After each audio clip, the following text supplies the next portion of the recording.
Hello, everybody. We are going to be discussing today the Energy 1.0, which is a mechanical energy storage device intended to charge a phone. We wanted to come up with a creative name that would both encapsulate the spirit of the project as well as the nuanced sort of modern feel we wanted this design to embody. Our group members are Kik, Alex, me, Alex Rossman, and Aiden. Initially, the customer came to us with a very ambitious request to design a phone charger that uses mechanical energy storage. The customer provided a list of constraints, which included the device must be capable of storing 10 watt hours of energy, which is what is necessary to charge the modern cell phone.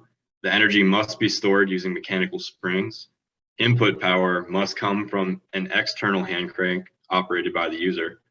The device must use a gearbox to convert the input energy to stored energy in the springs, and they wanted to aim to minimize the system, ideally to a portable level, but just it ultimately just needed to stay reasonably small.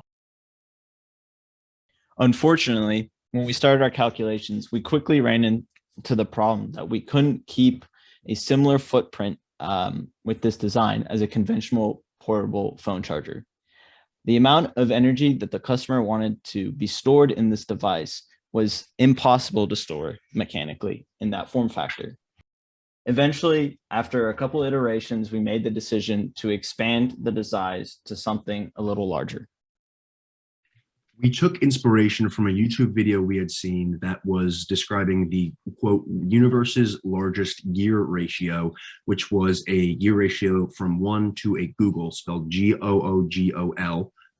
And the energy stored, the energy required to turn that last gear once would be the energy, more energy than exists in the entire known universe. So we looked at that and said, what if we nested a whole bunch of these sort of gearboxes together in a 2x2 configuration with not shafts, but rods, and the gears themselves would rotate around stationary rods to transmit this power. And you can see it in the T-shaped design we have. The spring is housed in its spring casing there at the top of our T, and then a cable would come out of the spring housing, be connected to a platform that would raise from the bottom of the spring, compressing it, run over the pulley we have there onto a coil. The spool and this coil would be then connected to gears, connected to other gears. As you can see, we have an example of the bearings, which the gears themselves would be housed upon because the shaft does not rotate. It's a rod. The gears themselves would rotate about it.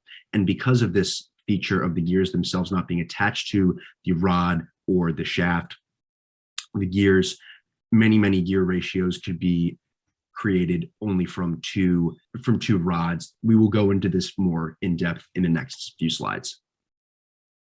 So as Alex mentioned just there, our spring is going to be compressed through a platform that is going to be raised by 2 cables. And we performed a quick analysis on this, and it was clear that 1 cable was not going to suffice. But with 2 cables, our total design came out to a factor of safety of just over 1.5. We initially started our analysis by looking at multiple springs, but we found a design after a couple iterations where we could just use a singular spring.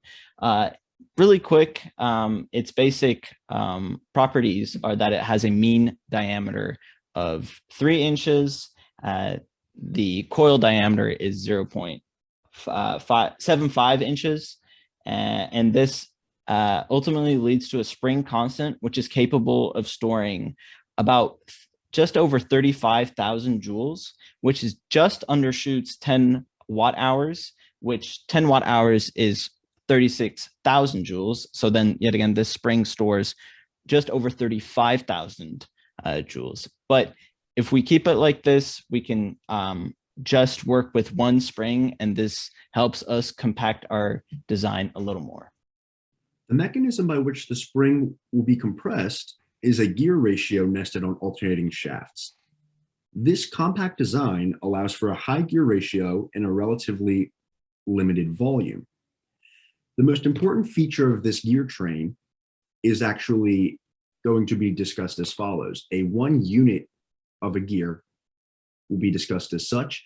The red nesting to the blue, nesting to the red, nesting to the blue gear, that repeating cycle is what defines and allows our gear ratio to achieve such a high, or our design to achieve such a high gear ratio in a small volume. A unit goes as such. From left to right, you have your small spur gear, you have your intermediate weld between the small spur gear and the large spur gear. Connected to this weld is the larger spur gear, and following that is an empty space which the customer may choose to fit with a ball bearing or a little bit of a block, or they could use to something to space out the gears consecutively, because there is space, as you can see, with the blue gear, it's weld. What this allows our design to do is to rotate freely about that central axis, which is not in fact a shaft which transmits torque, but a stationary rod which allows things to freely rotate around it. Because the small gear and the big gear have a ratio of 1:4 of their radii or diameters, whatever you prefer, one rotation of the small red gear from the far left side equates to 4 rotations of the large red gear attached to it. This in turn, because it is mated with the small blue gear on the secondary shaft on the bottom, will rotate that big blue gear 4, and then you'll get a gear ratio of 8. Nesting these over and over again, you sort of get like an alternating behavior, up, down, 1, 2, 1, 2, 1, 2. And as you go down the stack, which you see on the right, you get to the bottom and you have a multiplier of however many times that stack is, times 4. And it's required that you have 2 stacks because we go back and forth. Then we loop back up the gear ratio. So instead of a small gear following, or small gear followed by a big gear, you would have a big gear followed by a small gear starting for stacks 3 and 4. You go 1, 2, 1, 2, 1, 2, 3, 4, 3, 4, 3, 4, 3, 4, all the way back up. And that's what's going to get us our crazy high gear ratio in a small environment. We have a module of 2 millimeters for both the small gear and the large gear. The small gear has 16 teeth and the large gear has 64 teeth. The way in which we solve for this gear ratio is we took the required torque of the F equals KX, the spring, divided by 2 for 2 tethers, 2 cables, wrapped around the diameter of the spool, which winds the cable together. We then divided that by the torque imparted by a human hand cranking a 1-foot radius hand crank. And then we solved that for the ratio gamma, seeing how many of those hand crank ratios we need to get the same torque. Turns out we needed around 334 of those, and that's how we decided on our gear ratio, which eventually ended up at our current design. The pulley, on the other hand, needed to be revised a few times. The compact nature of our initial design needed to be revisited because the pulley that we had intended to use, which was a bearing, the dynamic and static load ratings for this bearing, for any reasonable bearing that would fit our criteria for the initial design, were just way, way too small. We had a very thick rope, wire rope that we were using to pull, and we said, we need to increase the pulley to increase the torque that we needed to be able to, the pulley would be able to handle. We eventually settled on this pulley from McMaster-Carr with an outside diameter of 14 inches and a actually pulley diameter of about 12.5 inches. That's why we had to expand our design to a big T, would wrap around a spool, then the gears would do their thing. Unfortunately, the bearing ended up being the limiting factor in our device's lifespan. Because we had to use smaller bearings to accommodate the other mechanical components, the dynamic load rating for each bearing ended up being a measly 4,893 newtons. As a result, the equivalent force was really high, and the bearing ended up only having a lifespan of approximately 500 revolutions. In the future, we would recommend diving more into bearing analysis to further improve the design and increase its lifespan, but we are confident that as of now, 500 revolutions is enough to charge a phone, and the design has been made in such a way that the bearings can be easily replaced after each use. Side note, the bearings themselves, the maximum rotational speed is 60 revolutions per minute, because the very end, we assume that a person will be able to crank the final gear at a rate of 1 revolution per second. This means that only the last gear would need to have this 500 revolution criteria, because the gear, as you go further and further along the gear train, gear ratio becoming higher and higher to transmit the torque.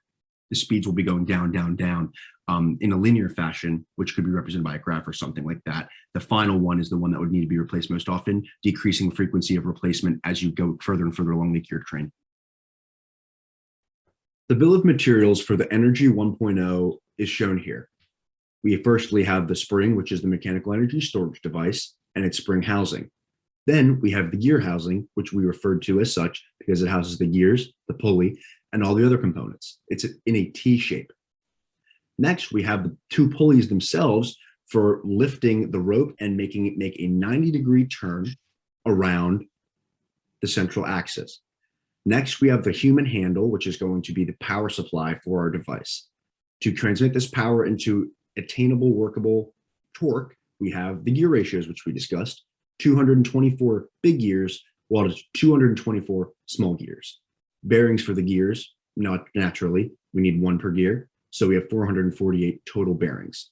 The rope itself, which will be used to raise the bottom platform of the spring, is required to be of 47 inches of length for 1 pulley rope assembly. Because we have 2 of them, we need 2 units, bringing our total to 94 inches, 2 units of rope. At the end of the day, this project was definitely a difficult design. We had to reiterate and revise our design multiple times before settling on one that did the best job of combining efficiency of space with efficiency of materials and transmission of power in a reasonable manner for a single person. An additional idea we had was to maybe put an attachment on this thing that would allow someone to pedal a bike and to charge this thing, because the faster and faster the end thing goes, the end gear spins, the more quickly you will be able to compress the spring, thus store the energy to charge your phone.